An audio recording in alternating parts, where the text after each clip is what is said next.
விருதுநகர் மாவட்டம் கிருஷ்ணன் கோவிலில் கல்வி பணியில் கடந்த 34 ஆண்டுகளாக சிறப்பாக சேவையாற்றி வரும் VPMM கல்வி நிறுவனங்கள், கலை மற்றும் அறிவியல் கல்லூரி, பொறியியல் கல்லூரி, நர்சிங் கல்லூரி, கல்வியியல் கல்லூரி உள்ளிட்ட பல்வேறு கல்வி நிறுவனங்கள் ஒரே வளாகத்தில்.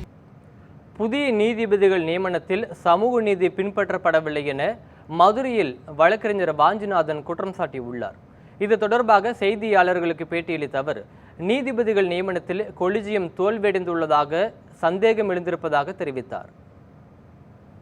1980 தான் பிற்படுத்தப்பட்ட சமூகத்தைச் சேர்ந்தவர் சுப்ரீம் கோர்ட்டுக்கே வராரு. 1989 தான் ஒரு பெண் சுப்ரீம் கோர்ட்டுக்கே வராங்க.